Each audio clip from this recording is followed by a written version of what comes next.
ओम आदिदेव नमस्तुभ्यं प्रसीद मम भास्कर दिवाकर नमोस्तुभ्यं प्रभाकर नमोस्तुते।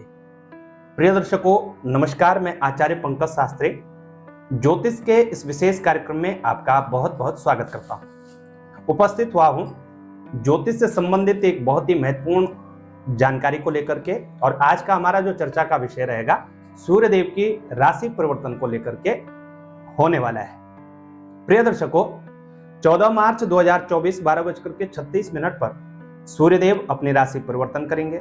सूर्यदेव कुंभ राशि को छोड़ करके मीन राशि में प्रवेश करेंगे। सूर्यदेव महीने में एक बार राशि परिवर्तन करते हैं, एक माह तक एक राशि में संचरण करते हैं, उसके उपरांत परिवर्तन करके दूसरी राशि में प्रवेश करते हैं, और इसी चक्र को हम सौर माह के नाम से जानते हैं। प्रिय दर्शकों 14 मार्च 2024 को सूर्यदेव जब मीन राशि में जाएंगे, चूंकि देवगुरु बृहस्पति की राशि है, और जब भी सूर्यदेव देवगुरु बृहस्पति की किसी भी राशि में चले जाएं तो वहां प्रारंभ हो जाता है खर मास।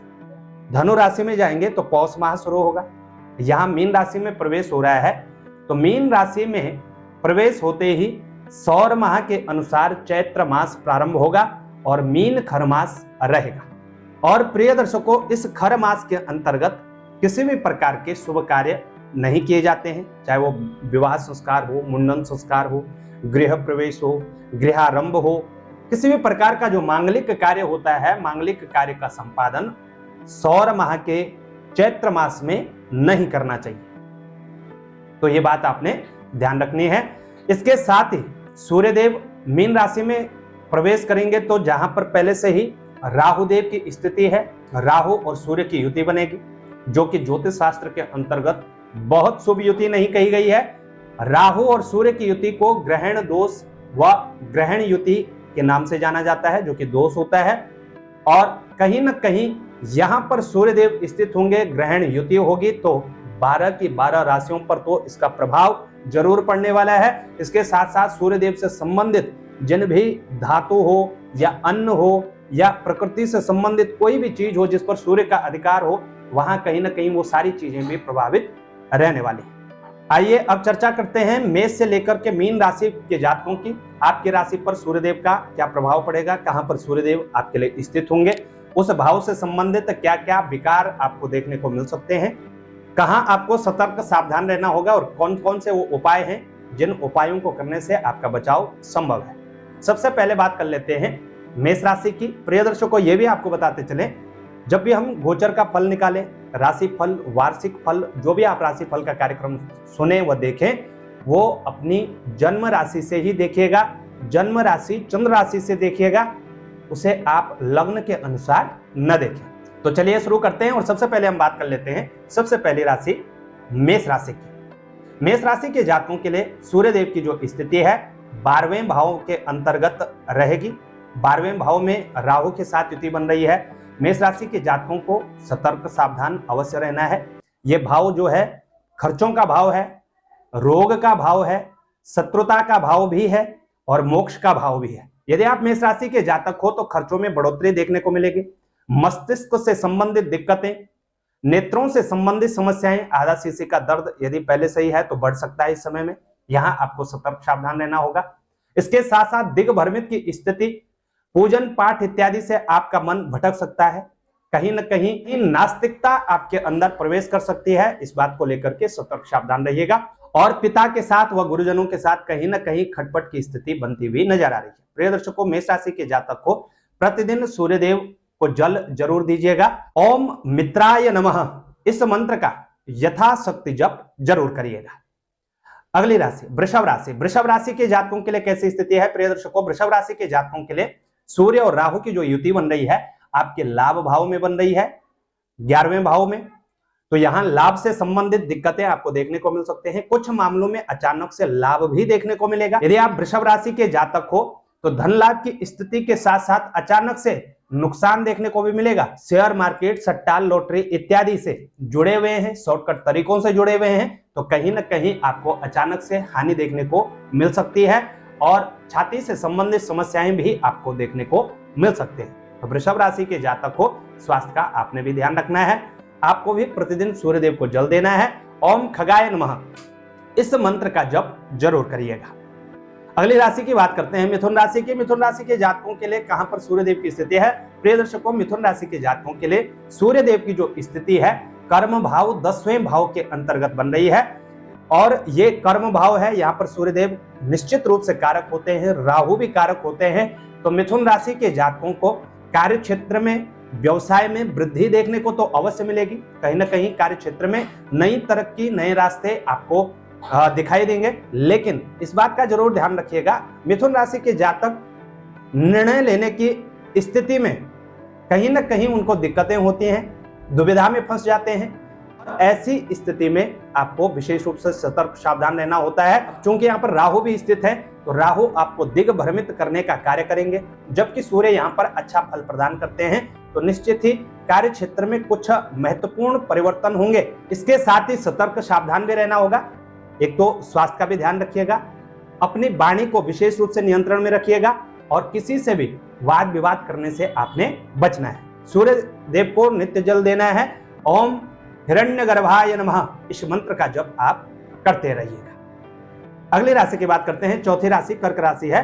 प्रिय दर्शकों, कर्क राशि के जातकों के लिए भाग्य भाव में ये युति बनेगी। भाग्य भाव में चूंकि ये भाव शुभ होता है, यहाँ पर राहु स्थित है, सूर्यदेव भी स्थित है, तो बहुत ज्यादा नकारात्मक स्थितियां तो नहीं होंगी। लेकिन जिस हिसाब से भाग्य का सहयोग कर्क राशि के जातकों को मिलना चाहिए, उस हिसाब से आपको भाग्य के सहयोग में भी कमी देखने को मिलेगी। यदि आप कर्क राशि के जातक हो, गेहूं का दान करना कर्क राशि के जातकों को विशेष लाभ देने का कार्य करेगा, और कहीं ना कहीं भाग्य में उन्नति की स्थिति आपके लिए बनेगी। सिंह राशि की बात कर लेते हैं। सिंह राशि के जातकों के लिए कैसी स्थिति है? प्रिय दर्शकों, सिंह राशि के स्वामी ग्रह हैं सूर्यदेव, और सूर्यदेव की जो स्थिति है आपके लिए 8वें भाव के अंतर्गत बनने जा रही है। तो सिंह राशि के जातकों को विशेष रूप से सतर्क सावधान रहना है। यहाँ पर राहु पहले से ही स्थित है, सूर्यदेव भी यहाँ पर आएंगे तो कहीं ना कहीं चिड़चिड़ापन लेकर के आएंगे। मस्तिष्क से संबंधित विकार, सिर से संबंधित समस्याएं, आधा शीशी का दर्द, नेत्रों से संबंधित समस्याएं, पेट से संबंधित विकार आपको देखने को मिल सकते हैं। यदि आप सिंह राशि के जातक हैं, ड्राइव इत्यादि करते हैं या नशा इत्यादि के शौकीन हैं, तो कहीं ना कहीं आपको बहुत सतर्क सावधान रहना होगा। इस एक माह के अंतर्गत आपको बहुत सतर्क सावधान रहना होगा। इन सब चीजों का त्याग करिएगा। संभव हो ड्राइव करने से भी आपको जरूर बचना चाहिए। चोट इत्यादि दुर्घटना के शिकार भी आप हो सकते हैं, इसलिए बहुत सतर्क सावधान रहिएगा। प्रतिदिन सूर्यदेव को जल जरूर देना है। ओम सूर्याय नमः इस मंत्र का नित्य आप जप करिएगा, और जब भी आप वाहन इत्यादि आवश्यक स्थिति में यदि चलाते हैं तो हनुमान चालीसा का पाठ करना भी आपके लिए शुभ रहेगा। कन्या राशि की बात करें, कन्या राशि के जातकों के लिए 7वें भाव में युति बनेगी। 7वां भाव हमारे व्यापार का भाव, हमारे व्यवसाय का भाव और हमारे जीवन साथी का भाव होता है। कन्या राशि के जातकों को कहीं ना कहीं पारिवारिक कलह क्लेश देखने को मिल सकते हैं। परिवार में खटपट की स्थिति बन सकती है। वैवाहिक जीवन में विशेष रूप से कलह क्लेश की स्थिति बनती हुई नजर आ रही है।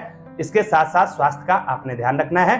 हालांकि सूर्यदेव जो है लग्न को भी देखेंगे, आत्मविश्वास में वृद्धि देखने को मिलेगी, और कहीं ना कहीं कन्या राशि के जातक कुछ अच्छी चीजें भी अचीव कर पाएंगे। लेकिन स्वास्थ्य के लिहाज से आपको भी सतर्क सावधान रहना है। प्रतिदिन सूर्यदेव को जल जरूर दीजिएगा, जल में थोड़ी सी मिश्री डाल करके जल दीजिएगा, और ओम उष्णाय नमः इस मंत्र का जप करिएगा। तुला राशि की बात करें, तुला राशि के जातकों के लिए 6ठे भाव में सूर्यदेव की स्थिति है। 6ठा भाव रोग रिपु ऋण का है, तो व्यर्थ की उलझनों से आपने जरूर बचना है। व्यर्थ का झगड़ा मोल न लें। इसके साथ साथ इन सब क्षेत्रों में कहीं ना कहीं वृद्धि देखने को मिल सकती है। व्यर्थ का वाद विवाद कर सकते हैं, व्यर्थ की शत्रुता आप मोल ले सकते हैं। ऐसी स्थिति में जरूर बचिएगा। लेकिन ऋण की स्थिति कहीं ना कहीं यहां पर आपके लिए कमजोर बनेगी, तो ऋण लेने से जरूर बचना है, बल्कि यथासंभव यह प्रयास करना चाहिए जो आपके ऊपर ऋण है उस ऋण से इस समय आप मुक्ति ले लेते हैं तो कहीं ना कहीं रास्ते खुलेंगे और आपको तरक्की की स्थिति देखने को मिलेगी। इसके लिए प्रतिदिन सूर्यदेव को जल दें। ओम भानवे नमः इस मंत्र का यथाशक्ति जप जरूर करिएगा। वृश्चिक राशि के जातकों की बात करें, वृश्चिक राशि के जातकों के लिए पंचम भाव में सूर्यदेव की स्थिति बनेगी। पंचम भाव विद्या का है, हमारे संतति का है और पुण्य का भी है। प्रिय दर्शकों, पांचवें भाव में राहु और सूर्यदेव की स्थिति है, तो सबसे पहले तो वो जातिकाएं जो प्रथम गर्भ से है उनको थोड़ा सतर्क सावधान रहना होगा। यहाँ कहीं ना कहीं ऐसी स्थिति में राहु और सूर्य की युति में गर्भ से संबंधित समस्याएं देखने को मिल सकती हैं। इसके साथ साथ जो विद्यार्थी वर्ग है, स्टूडेंट्स है, उनको थोड़ा सतर्क सावधान रहना होगा। लापरवाही करने से बचिएगा, एकाग्रता से अध्ययन करिएगा, निश्चित ही आपको लाभ देखने को मिलेंगे। यहाँ पर अच्छी स्थिति यह होगी कि स्मरण शक्ति में कहीं ना कहीं बढ़ोतरी आपको देखने को मिलेगी। आपको भी प्रतिदिन सूर्यदेव को जल देना चाहिए, थोड़ा सा रौली कुमकुम मिला करके अर्घ्य दें और सूर्य उपस्थान सूर्यदेव की ओर जरूर देखिएगा। ओम सविताय नमः इस मंत्र का जप आप कर सकते हैं। धनुराशि की बात करें, धनुराशि के जातकों के लिए सूर्यदेव की जो स्थिति है चौथे भाव में है। यहां पर सूर्यदेव भी कारक नहीं होते हैं, राहु भी कारक नहीं होते हैं और चौथा भाव जो है हमारे सुख संपत्ति का है, माता का भाव है। माता से संबंधित कष्ट, माता के स्वास्थ्य में कहीं ना कहीं दिक्कतें देखने को मिल सकते हैं। इसके साथ साथ यदि आप धनुराशि के जातक हैं, घर से दूर जा सकते हैं, नौकरी के लिए जा सकते हैं, यात्रा पर जा सकते हैं, कहीं ना कहीं आप दूर रह सकते हैं घर से। इसके साथ साथ प्रॉपर्टी इत्यादि से संबंधित समस्याएं भी आपको देखने को मिल सकती हैं। प्रिय दर्शकों, यदि धनुराशि के जातक हो प्रॉपर्टी से संबंधित किसी प्रकार का क्रय विक्रय कर रहे हैं तो इस एक माह की अवधि को विशेष रूप से आपको छोड़ना चाहिए। इसमें क्रय विक्रय करने से आपको बचना चाहिए। हालांकि कार्य क्षेत्र के दृष्टिकोण से उत्तम स्थिति धनुराशि के जातकों के लिए बनने जा रही है। ओम घृणी सूर्याय नमः इस मंत्र का जप करिएगा, प्रतिदिन सूर्यदेव को जल दीजिएगा, यथाशक्ति सूर्य गायत्री का जप करिएगा, निश्चित ही आपको लाभ देखने को मिलेंगे। मकर राशि की बात करें, प्रिय दर्शकों, मकर राशि के जातकों के लिए पराक्रम भाव में सूर्यदेव की स्थिति होगी। पराक्रम में वृद्धि देखने को मिलेगी, लेकिन ओवर कॉन्फिडेंस अत्यधिक हो सकता है।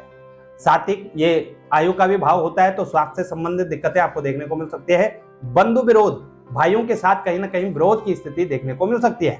ऐसी स्थिति में किसी भी प्रकार के मनमुटाव से आपको जरूर बचना चाहिए और प्रतिदिन सूर्यदेव को जल देकर के ओम आदित्याय नमः इस मंत्र का जप करिएगा। आदित्य हृदय स्तोत्र का पाठ करना न भूलिएगा। अंतिम दो राशि कुंभ और मीन राशि के जातकों के लिए कैसा रहेगा सूर्यदेव का ये परिवर्तन, उससे पहले आपको बता दें प्रिय दर्शकों, 17 मार्च से होलाष्टक प्रारंभ हो रहे हैं। होलाष्टक के अंतर्गत भी कोई विशेष शुभ कार्य तो नहीं किए जाते हैं, लेकिन यदि आप शत्रु बाधा से पीड़ित हैं, यदि आपका धन कहीं फंसा हुआ है, यदि आपके कार्य बिगड़ जाते हैं, यदि ऊपरी बाधाओं से आप परेशान हैं, तो इसके निमित्त यज्ञ जरूर किया जा सकता है, जो कि रात्रिकालीन होता है और हमारे कार्यालय में भी यज्ञ किया जाएगा। तो इसके लिए आप संपर्क कर सकते हैं। यदि आप किसी भी ऐसी समस्या से हैं या आपका कोई रिश्तेदार ऐसी किसी समस्या में है, तो ये वीडियो शेयर जरूर करिएगा। आप भी इस यज्ञ में जुड़ सकते हैं। समस्या को देख करके ही आपके जो यज्ञ की तिथियां हैं, जो यज्ञ के दिन हैं, वो निर्धारित कर दी जाएंगी। बात हम कुंभ राशि की करते हैं। प्रिय दर्शकों, कुंभ राशि के जातकों के लिए दूसरे भाव में सूर्यदेव की युति बनेगी। सूर्य राहु दूसरे भाव में होंगे, तो ये कुटुंब का भाव है, हमारी वाणी का भाव है और इसके साथ साथ धन भाव है। यहाँ पर राहु की स्थिति बहुत उत्तम नहीं होती है। सूर्य भी यहाँ पर कारक तो नहीं होते हैं, लेकिन कुछ हद तक लाभ जरूर देते हैं। लेकिन इस समय युति बनी हुई है दोनों ग्रहों की, कहीं ना कहीं वाणी पर इसका प्रभाव आपको देखने को मिलेगा।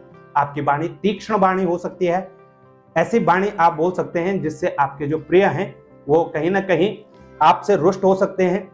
कुटुंब के साथ मतभेद की स्थिति बनती हुई नजर आ रही है। और यदि आप पैतृक संपत्ति का क्रय विक्रय कर रहे हैं, यहां पर आपने सतर्क सावधान रहना है। पैतृक संपत्ति में भी कहीं ना कहीं हानि की संभावनाएं बनती हुई नजर आ रही है। और अंतिम राशि मीन राशि की बात करें, प्रिय दर्शकों, मीन राशि के जातकों के लिए सूर्यदेव लग्नगत स्थित होंगे। यहां पर सूर्यदेव कारक होते हैं। राहु भी यहां पर स्थित हैं। राहु का स्वभाव आपको जिद्दी बनाना और सूर्य यहां पर आपके कार्य क्षेत्र में वृद्धि करेंगे, आपके साहस में वृद्धि करेंगे, आपके कार्य क्षेत्र में वृद्धि करेंगे और इसके साथ साथ स्मरण शक्ति में वृद्धि करेंगे। लेकिन इस बात का जरूर आपने ध्यान रखना है, मीन राशि के जातक भी दुविधापूर्ण होते हैं। आप किसी भी निर्णय को ले रहे हैं या किसी से अपनी बात रख रहे हैं, वहां आप निसंकोच अपनी बात रखें, अपना पक्ष रखिएगा, तभी आपका कल्याण संभव है। प्रिय दर्शकों, कुंभ और मीन राशि के जातकों को भी प्रतिदिन सूर्यदेव को जल जरूर देना चाहिए। मीन राशि के जातकों को विशेष रूप से सूर्याष्टक या आदित्य हृदय स्तोत्र का पाठ करना चाहिए या सूर्य गायत्री का भी आप जप कर सकते हैं। भगवान सूर्यदेव का यह राशि परिवर्तन आपके लिए कल्याणकारी हो, सर्व कल्याणकारी हो, यही हम प्रार्थना करते हैं। नमस्कार। जानकारी अच्छी लगे तो शेयर जरूर करिएगा। चैनल पर नए हैं तो चैनल को सब्सक्राइब करना ना भूलेगा और ज्योतिष से संबंधित व्यक्तिगत जानकारियों के लिए आप संपर्क कर सकते हैं हमारे ऑफिशियल नंबर 8826810020 पर।